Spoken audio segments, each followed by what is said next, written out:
प्राचीन यौगिक ज्ञान में एक अत्यंत गहरी अवधारणा है, गरिमा सिद्धि। गरिमा का अर्थ है भार, लेकिन शरीर का भार नहीं, बल्कि उपस्थिति का भार। ये वो क्षमता है जिसमें व्यक्ति इतना स्थिर, इतना संतुलित और इतना आंतरिक रूप से शक्तिशाली बन जाता है कि बाहरी परिस्थितियां उसे आसानी से हिला नहीं सकती। नेतृत्व की दुनिया में गरिमा सिद्धि का अर्थ है ऐसी नेतृत्व उपस्थिति विकसित करना जिसे लोग आपके बोलने से पहले ही महसूस कर लें। क्योंकि सच्चा नेतृत्व शोर नहीं है, सच्चा नेतृत्व आक्रामकता नहीं है, सच्चा नेतृत्व नियंत्रण नहीं है। सच्चा नेतृत्व है आंतरिक गुरुत्वाकर्षण। जैसे पृथ्वी अपनी गुरुत्व शक्ति से सबको संभालती है, वैसे ही गरिमा वाला नेता अपने लोगों, अपने विजन और अपनी जिम्मेदारियों को शांत शक्ति से संभालता है। कमजोर मन तुरंत प्रतिक्रिया करता है, गंभीर मन सोचकर उत्तर देता है। कमजोर नेता ध्यान मांगता है, स्थिर नेता सम्मान स्वतः प्राप्त करता है। गरिमा हमें सिखाती है आपके नेतृत्व की ताकत आपकी चेतना के भार से मापी जाती है। हर व्यक्ति कमरे में प्रभाव नहीं छोड़ता। कुछ लोग बहुत बोलते हैं लेकिन असर नहीं छोड़ते। कुछ लोग चुप रहते हैं लेकिन वातावरण बदल देते हैं। यही गरिमा है, क्योंकि कुछ लोग शब्द लेकर चलते हैं, कुछ लोग पद लेकर चलते हैं, लेकिन कुछ दुर्लभ लोग अपनी उपस्थिति लेकर चलते हैं। और उपस्थिति खरीदी नहीं जा सकती, उधार नहीं ली जा सकती, इसे साधना पड़ता है। गरिमा सिद्धि और नेतृत्व की स्थिरता। आध्यात्मिक दृष्टि से गरिमा का अर्थ है अचल हो जाना। नेतृत्व में इसका अर्थ है आलोचना आपको विचलित न करे, प्रशंसा आपको मदहोश न करे, दबाव आपको तोड़े नहीं, संघर्ष आपको कमजोर न करे, अनिश्चितता आपको भ्रमित न करे। जिस नेता में आंतरिक भार नहीं होता वो हर राय से हिल जाता है। आज किसी ने प्रशंसा की, वो प्रसन्न, कल किसी ने आलोचना की, वो टूट गया। ये नेतृत्व नहीं, ये भावनात्मक गुलामी है। गरिमा कहती है केंद्रित रहो। जब संगठन संकट में हो तब तुम्हें पर्वत बनना होगा। जब टीम भयभीत हो तब तुम्हें लंगर बनना होगा। जब सब घबरा रहे हों तब तुम्हें शांति बनना होगा। यही स्थिरता विश्वास पैदा करती है। लोग पूर्ण नेता पर नहीं, स्थिर नेता पर भरोसा करते हैं। गरिमा और बिना दबाव का अधिकार। बहुत लोग अधिकार को नियंत्रण समझते हैं, लेकिन गरिमा कहती है सच्चा अधिकार भीतर की गहराई से आता है। कुछ नेता डर से चलाते हैं, कुछ लोग मैनिपुलेशन से, कुछ लोग केवल पद से, लेकिन गरिमा वाला नेता इनमें से कुछ नहीं करता। उसकी उपस्थिति ही कहती है मुझे पता है मैं कौन हूँ। और यही ऊर्जा कमरे का वातावरण बदल देती है। जब ऐसा नेता प्रवेश करता है, ध्यान बढ़ता है, भ्रम कम होता है, अनुशासन बढ़ता है, विश्वास बनता है। क्योंकि लोग शोर का अनुसरण नहीं करते, लोग गहराई का अनुसरण करते हैं। गरिमा नेतृत्व का अर्थ है आपकी ऊर्जा ही आपका संदेश बन जाए। निर्णय लेने में गरिमा। हल्का मन जल्दबाजी में निर्णय लेता है, गंभीर मन जागरूक निर्णय लेता है। गरिमा देती है प्रतिक्रिया से पहले धैर्य, बोलने से पहले चिंतन, कार्य से पहले स्पष्टता, परिवर्तन से पहले स्थिरता। आज की दुनिया गति की प्रशंसा करती है, लेकिन ज्ञान कहता है हर तेज निर्णय सही निर्णय नहीं होता।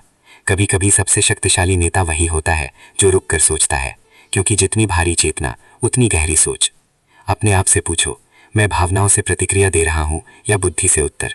यही नेतृत्व को परिपक्व बनाता है। गरिमा और भावनात्मक शक्ति। कई नेता इसलिए टूट जाते हैं क्योंकि वे भावनात्मक दबाव नहीं संभाल पाते।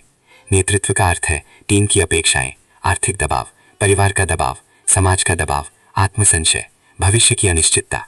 गरिमा भावनात्मक कमजोरी को भावनात्मक शक्ति में बदल देती है। ये सिखाती है हर भावना को पकड़ो मत, उसे ज्ञान में बदलो।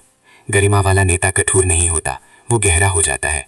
समुद्र की तरह ऊपर लहरें हो सकती हैं, गहराई में शांति होती है। यही नेतृत्व की परिपक्वता है। नेतृत्व तंत्र में गरिमा। नेतृत्व तंत्र का अर्थ है चेतना को नेतृत्व का साधन बनाना। गरिमा का अर्थ है 5 दैनिक अभ्यास। ग्राउंडिंग अभ्यास। सुबह 5 मिनट नंगे पैर धरती पर खड़े रहें। महसूस करें मैं स्थिर हूँ, मैं ग्राउंडेड हूँ, मेरी उपस्थिति में भार है। धीमी वाणी का अभ्यास। अपनी बोलने की गति 20% धीमी करें। गंभीर नेता जल्दबाजी में नहीं बोलते, धीमी वाणी देती है अधिकार, स्पष्टता, शांति, प्रभाव। मौन अभ्यास। प्रतिदिन 10 मिनट मौन बैठें, बिना मोबाइल, बिना बातचीत, बिना हलचल। मौन से आंतरिक गरिमा बनती है। प्रतिक्रिया से पहले विराम। किसी तनावपूर्ण स्थिति में 3 गहरी सांस लें, फिर उत्तर दें। ये प्रतिक्रिया को बुद्धि में बदल देता है। रीढ़ सीधी रखें। प्रतिदिन बैठते समय रीढ़ सीधी रखें। तंत्र में रीढ़ नेतृत्व ऊर्जा का स्तंभ है। सीधी रीढ़ देती है आत्मविश्वास, स्थिरता, शक्ति, उपस्थिति। टीम नेतृत्व में गरिमा। टीम आपके शब्दों से पहले आपकी ऊर्जा महसूस करती है। यदि आप चिंतित हैं, टीम चिंतित होगी। यदि आप अस्थिर हैं, टीम अस्थिर होगी। यदि आप स्थिर हैं, टीम सुरक्षित महसूस करेगी। गरिमा सिखाती है आपकी आंतरिक अवस्था ही संगठन की संस्कृति बनती है। इसीलिए प्रश्न है, आप कौन सी ऊर्जा फैला रहे हैं? भय, असुरक्षा, अहंकार या विश्वास, स्थिरता, शांति, गरिमा और व्यक्तिगत शक्ति। अधिकांश लोग बाहरी शक्ति के पीछे भागते हैं, लेकिन गरिमा कहती है पहले भीतर शक्तिशाली बनो, क्योंकि बाहरी शक्ति बिना आंतरिक भार के अहंकार बन जाती है, भ्रष्टाचार बन जाती है, असंतुलन बन जाती है। लेकिन गरिमा के साथ शक्ति सेवा बन जाती है। यही पवित्र नेतृत्व है। गरिमा विकसित होने की संकेत। जब गरिमा बढ़ती है तो आप पाएंगे खुद को साबित करने की जरूरत कम, बहस कम, प्रतिक्रिया कम, मौन अधिक, स्पष्टता अधिक, विश्वास अधिक, शांति अधिक। लोग कहेंगे इस व्यक्ति में कुछ अलग है, वो कुछ ही गरिमा है। दैनिक नेतृत्व संकल्प। हर सुबह कहें मैं स्थिर हूँ, मेरी उपस्थिति प्रभावशाली है, मेरा मन शांत है, मेरे शब्दों में वजन है, मेरी ऊर्जा विश्वास पैदा करती है, मैं शोर से नहीं गहराई से नेतृत्व करता हूँ। नेतृत्व ज्ञान। दुनिया में शोर करने वाले नेता बहुत हैं, लेकिन भविष्य उन्हीं का है जो भीतर से स्थिर है। लोग शोर से थक चुके हैं, लोग अहंकार से थक चुके हैं, लोग दिखावे से थक चुके हैं। अब लोग ऐसे नेता चाहते हैं जिनकी उपस्थिति सच्ची लगे। गरिमा सिखाती है शरीर भारी मत बनाओ, चेतना भारी बनाओ, क्योंकि जब आपकी उपस्थिति में भार होगा तब आपके शब्दों में प्रभाव होगा। जब आपके मन में गहराई होगी तब आपके विजन में शक्ति होगी, और जब आपकी आत्मा स्थिर होगी तब आपका नेतृत्व अविस्मरणीय होगा। नेतृत्व ये नहीं कि आप कितनी जोर से आदेश दे सकते हैं, नेतृत्व ये है कि आपकी उपस्थिति बिना दबाव के लोगों को कितना गहराई से प्रभावित कर सकती है। यही है गरिमा सिद्धि का नेतृत्व रहस्य। दोस्तों, उम्मीद है आपको यह वीडियो पसंद आया होगा। कृपया लाइक, कमेंट, शेयर जरूर कीजिए और सब्सक्राइब करना मत भूलिएगा।